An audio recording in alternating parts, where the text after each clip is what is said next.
Hello my beautiful subscribers! So, after last week's bloody amazing feedback, I was absolutely shook. I'm not even joking. Shooketh, because I literally never ever expected that amount of feedback on my last video. It made me absolutely beam for about a week. Up until now, I'm still beaming. Still beaming. You guys really seem to enjoy my last video, and I'm so happy because even like my subscribers, like I notice you guys, I see all of your names, so like I remember who you are. You all seem to enjoy it, which was great because I don't want to just change my whole channel if you're not cool with that. But then there was new people as well, and that just made me so incredibly happy. So thank you so much, and yeah, without further ado, we have another case today. Today's case is like incredibly interesting, like so interesting. It was something that I read about ages ago and I just wanted to film it so bad, so yeah, here we are today doing it. Now before I get people jumping down my throat about like misinformation or something, there was like so much information in this case, so I couldn't cover all of it, but it's crazy. It's crazy.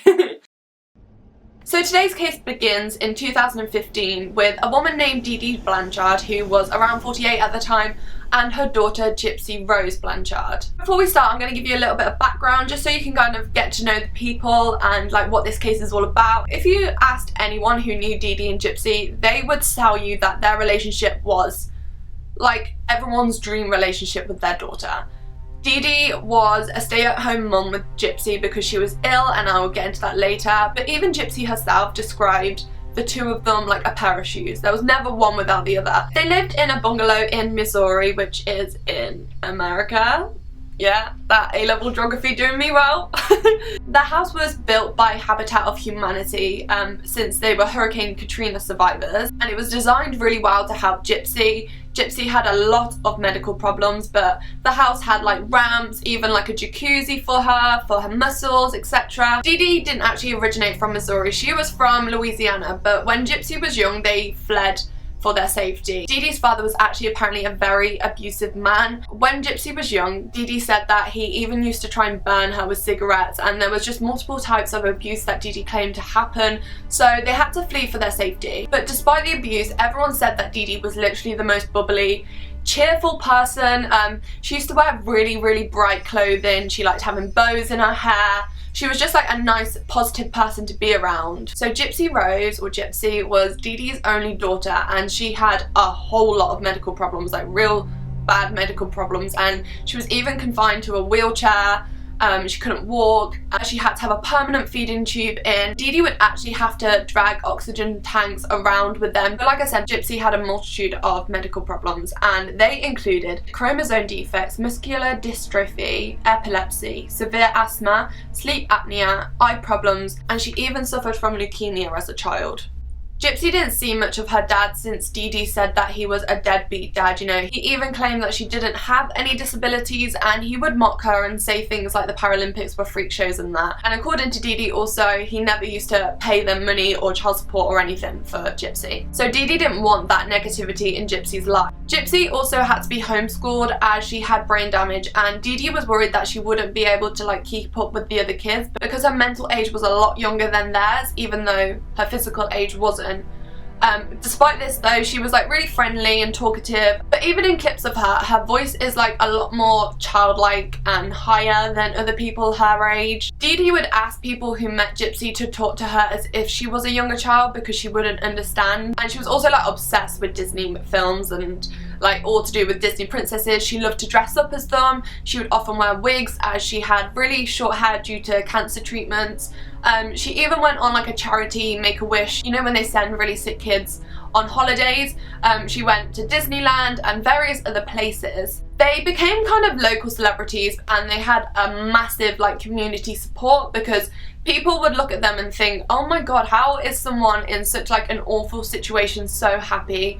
So they were backed massively from their community. DEE would often receive like lots of charity money, and she would do things like set a projector up outside of her house and play a film for all the community kids. She would charge for it, but it was like cheaper than the price of the community cinema. So the community really valued her as an important member of their whole community, and yeah, she was really highly thought of. Like I mentioned before, GYPSY and DEE were Hurricane Katrina survivors, and actually all of GYPSY's medical records were lost in Hurricane Katrina. If you don't know about Hurricane Katrina, then it was like a massive traumatic hurricane that happened in the USA quite a few years ago now, and yeah, so her medical records were lost, and doctors and professionals had to really rely on DEE to kind of list off the diagnoses, all of her medications, and what GYPSY required. So everything seems fine, right? Like everything's happy, you know, they're all great, people are really feeling sorry for them because they don't understand how they're so happy,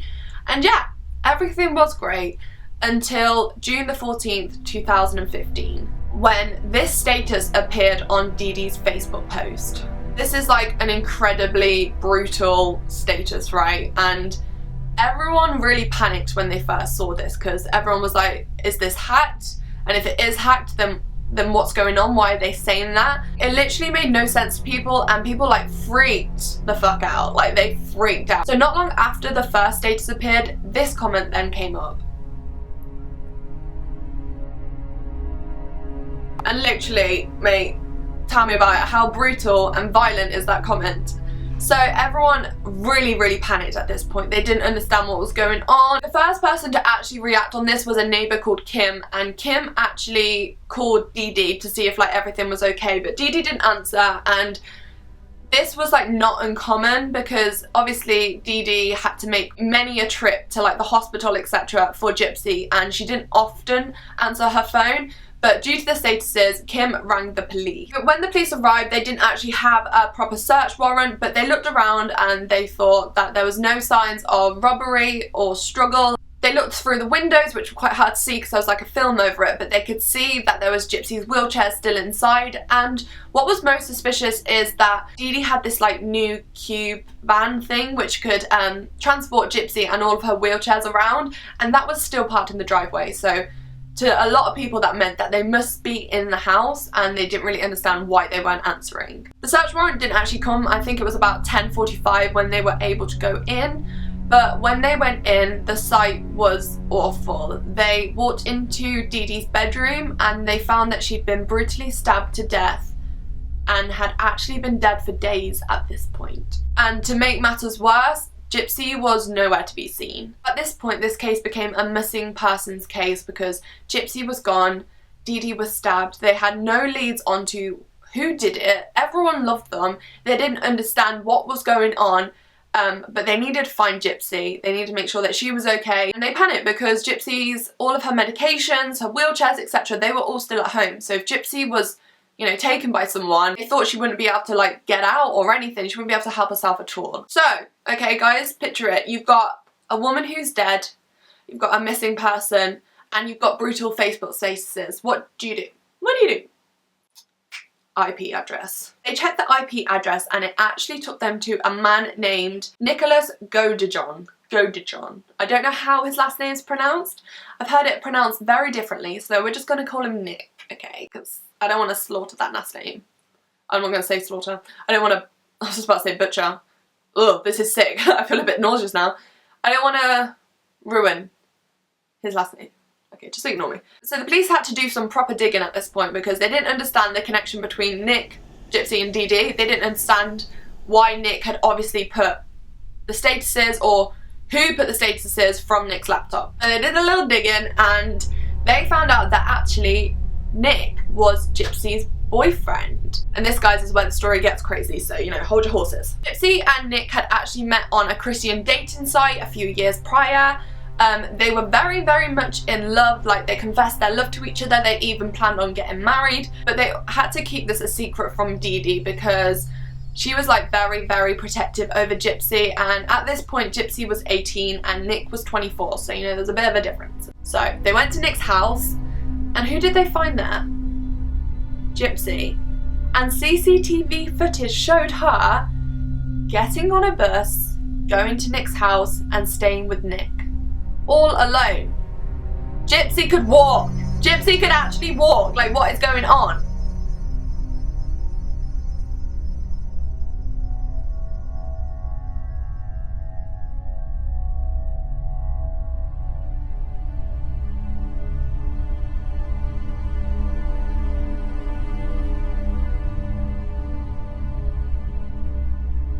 She had no oxygen connected, she hadn't got any of her wheelchairs, none of her medication. She was fine and she'd been there for a few days. What is going on? And it's even weirder that they couldn't identify her straight away on CCTV because she had short spiky hair. Her hair actually never used to fall out. It was shaved this whole time to make her appear ill. And you know that high-pitched voice? She was actually pretty well spoken. I mean, like, she still had a bit of a high-pitched voice, but nowhere near as bad as before. So, if you haven't figured it out already, Dee Dee was actually forcing GYPSY to pretend to be ill her whole life. Her whole illness, everything like that, was a complete lie. It was a lie. Everything was a lie. Nothing was released straight away, and the sheriff, like, policeman guy spoke the next day and told people things aren't always as they appear. Beginning of this press conference that says this is an ongoing investigation. And I want to start off with saying things are not always as they... Dee's legal name was actually Claudine Blanchard. She had no E on the end. She had that E. Don't know why, it doesn't really add much effect, but it covers her tracks. She'd had many aliases over the years and she would misspell her last name. She was actually wanted for fraud in parts of Louisiana, like she would use fake checks, and she didn't even see her parents or her siblings anymore. And when they found out that she had died, they laughed, and it was even claimed that they said they should flush the ashes down the toilet. So, you know, that's pretty shit.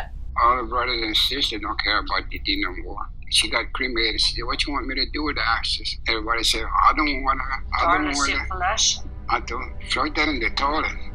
Her sister said, "Flush that in the toilet." Dee Dee had a mental disorder that I will go into later, and she was just a bit neurotic, literally. When she was looking after her mum, she would purposely starve her or try and feed her poison so that she would die. Family was not like what she had claimed to everyone, and yeah, she tried to kill her own mum. So the mental disorder that Dee Dee was actually suffering from is called Munchausen by proxy. It's basically a very, very interesting, weird mental disorder which makes its sufferers like claim to be ill or have something wrong with them constantly. But Munchausen by proxy is even more like, what?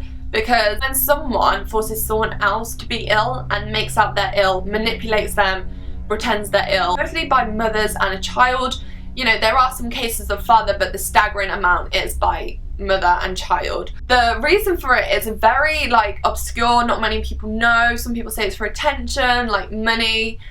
It's just kind of an odd thing, but Dee Dee was obviously suffering from that to a massive extent. Like, GYPSY's whole childhood was taken from her due to this illness. And what makes me even mad is that they're always in the hospital, so why didn't anyone say anything? Like, literally, it's so obvious that she was suffering from this. Ugh, people. Going back to the original, going back to when the police found GYPSY at Nick's house, they arrested GYPSY, and she initially told police that she was 19 years old because that's what she believed. It turns out she was 23. She was literally 23 years old. Her father and his wife have her birth certificate, and it shows that she was 23 and not 19, and she believed that she'd been 19 like her whole life. She'd lost like 4 years of her life basically. When Rod, GYPSY's dad, rang her on her 18th birthday, Dee Dee told him, "Don't tell her that she's 18. And obviously he was confused by this, but Dee Dee responded with, "She won't understand, it will upset her, don't tell her that she's 18. And leading on from that, GYPSY's father was actually nothing like Dee Dee made out.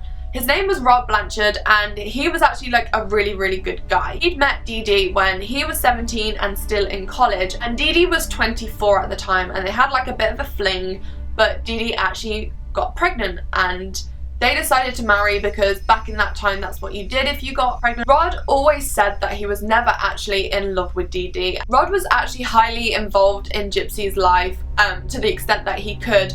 From when she was born, he would always buy her gifts, you know, try and talk to her on the phone, send her birthday cards. When Rod, GYPSY's dad, rang her on her 18th birthday, Dee Dee told him, "Don't tell her that she's 18. And obviously he was confused by this, but Dee Dee responded with, She won't understand, it will upset her. Don't tell her that she's 18. He would always want her to stay because he now has a family of his own, but Dee Dee would never allow GYPSY to go and stay with him because obviously GYPSY was too sick for that. He also even paid child support every month, so the fact that Dee Dee was saying that he gave her no money was like complete BS. Rod said that he actually became suspicious of GYPSY's illnesses when she was around 3 months old. Dee Dee became convinced that GYPSY had sleep apnea. So sleep apnea is like when you stop breathing in the middle of the night. It's obviously fatal if nothing happens. From then on, Dee Dee was obsessed with taking GYPSY to the hospital, and the list of illnesses just seemed to, you know, overflow from then. Dee Dee actually used to work as like a nurse's assistant, and she knew loads of different medical terms, and as soon as he had some kind of query, etc., she could just shoot him down because she was clever and she knew all the terminology, she knew what to say at the right time, and people just kind of accepted it. Like I said before, GYPSY was subject to massive torment in terms of, you know, treatment. She has a permanent feeding tube in her stomach. Like, ow, that would really hurt. Things like that, they are not careful about, you know, what they do. They just shove it in, like no anesthetic. And the fact that she didn't even need it.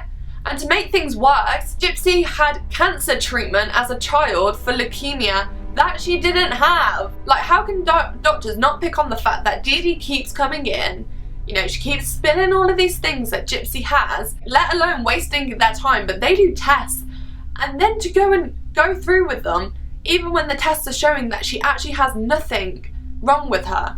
They would prescribe many a medication. Her medication drawer was absolutely, you know, it's awful to look at. As someone who takes medication, I just understand how much that must affect your life. Even prescribed things like Xanax, which is diazepam, tranquilizers.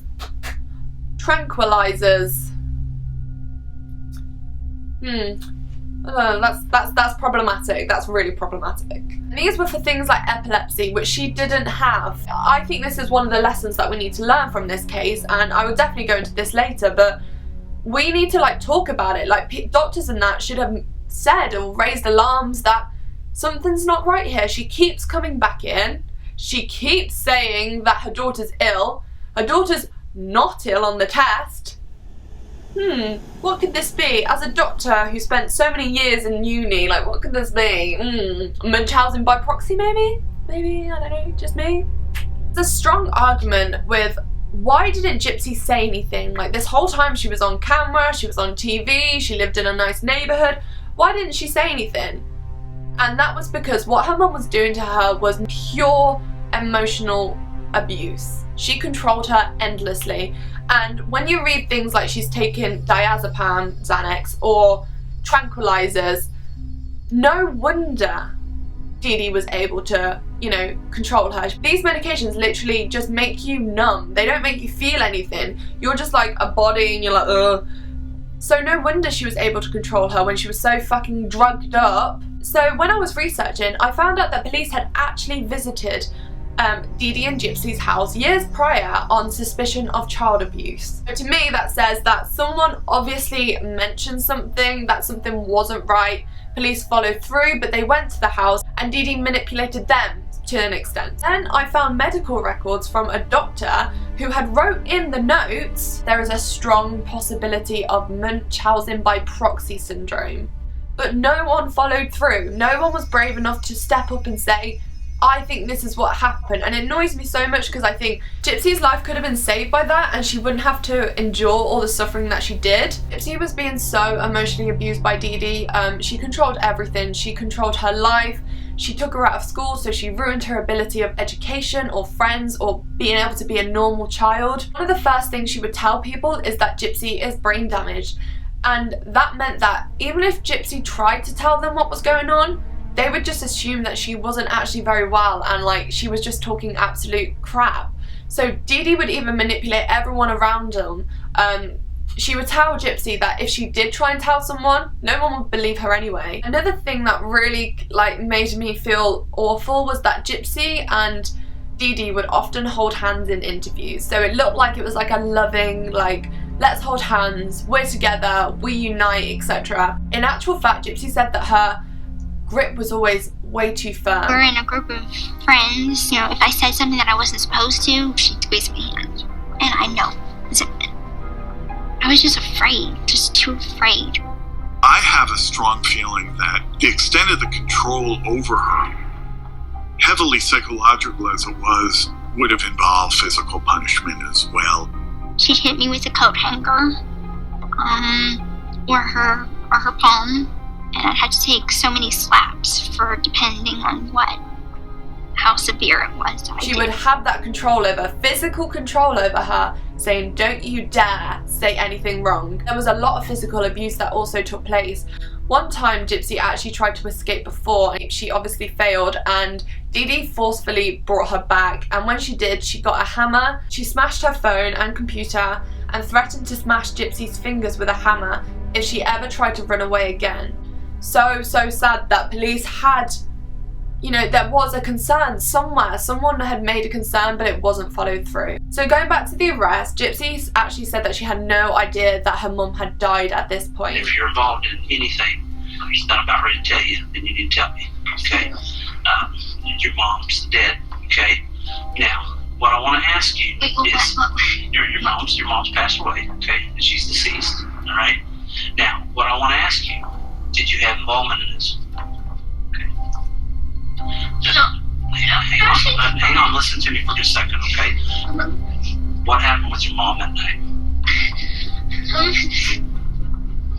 I don't know what happened with my mom. Okay, just listen to me, okay, sweetheart? You know what happened to your mom, okay? And I know that you know. But in an interview with Nick, he disclosed that GYPSY had actually told him to kill her mom. And I'll admit it, I did actually stab her. I will admit it. I know. Okay. The only reason I did it is because I did it for me and her. That's the only reason I did it. I would have never did it if it was not for me. Okay. Do you think that if GYPSY hadn't asked you to kill her mom, you'd ever killed her mom? I know I wouldn't have done it. Eventually they both admitted to being involved in her murder. She deemed the fact that her mother's death was the only way she could escape, and like I said before, GYPSY was obsessed with Disney films and she really liked the film Tangled, and this is kind of where she got the idea from. In Tangled, if you don't know, there's a princess, there's an evil witch mom, and yeah, she thought that the only way she could escape from this horror was to kill DEE. So GYPSY wasn't actually physically involved in the murder, she was in the other room, and Nick went into the room and brutally murdered DEE. When they were done with, they actually got the knife and put it in a letter and sent it to Nick's house, which I just thought was very, very odd. Like, that knife, that bloody knife, went through the mail.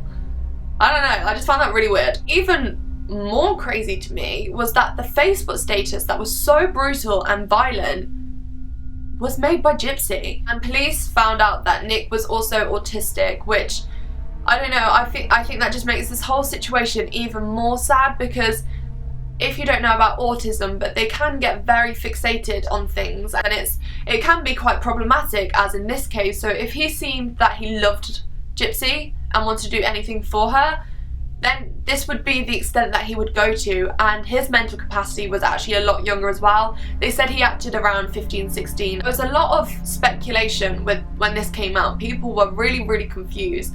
And I watched loads of cases, and I will go into what they were sentenced later, but a lot of people seem to think that GYPSY was involved in the whole manipulating thing. Obviously, DEE got lots of money. She got a house from GYPSY being ill, she got to go on holiday, she got like money from celebrities and that.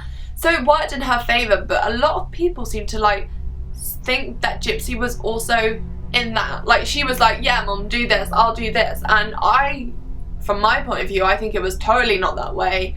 I really don't think GYPSY had a choice in what took place. The sentencing took place. GYPSY actually pleaded guilty, and she was charged with 10 years in prison for murder. Her lawyers and that were very happy with that. At the start, the death penalty was even on the cards. Like, they were, you know, and ahhing whether she would take the death penalty. I don't know, this case just makes me very sad. Nick hasn't actually been charged yet, but I don't really know how to feel about it, and I'm really, really curious about how you think about it. So 10 years, they said that if it's like good and it goes well, that she can get out in 8.5, and GYPSY actually told people that she way preferred life in prison compared to the life that she'd lived before. I just feel like she shouldn't have gone to prison, not at all. I think she should have to take some responsibility. I think 10 years is a long time. If you take into account what had actually happened, I don't know, I think it would have been so different. Say, for example, if a woman had been kidnapped and then got her kidnapper, would she get charged if that was the only way out? I see these two situations as very similar. And I think that she should have gone to like a rehab or somewhere that can prepare her for life afterwards. I'm really curious as to what you think. Like, do you think that the sentence was way too high? Do you think it was too low? Do you think it was just right? A lot of people actually said that they thought it was way too low, and for first degree murder it should be higher. I get it, like first degree, that's serious, but also you got to take circumstances into place. So GYPSY has actually rekindled her relationship with her father. Her dad and the dad's wife visit GYPSY a lot. Yeah, so they've rekindled, which is always nice. Yeah, that's always like a nice thing to end on, really. But yeah, that's basically the case. Please tell me what you thought of it. I thought it was crazy. I literally was like, what is going on? But to end this video, I kind of want to wish GYPSY the best of luck with her life once she comes out, because I just feel really bad for her and I think it's really sad, like the whole case. I'm really interested into what you think, so please comment down below what you think, because you have like really insightful replies and I enjoy reading it, and let's have a conversation about it. And yeah, you know, keep it clean, keep it nice, no rudeness, be respectful. But yeah, this is the case and I really hope you enjoyed. So on that note, I shall love you and leave you. I will have another mental health video on Monday, and yeah, I shall see you very soon. Bye!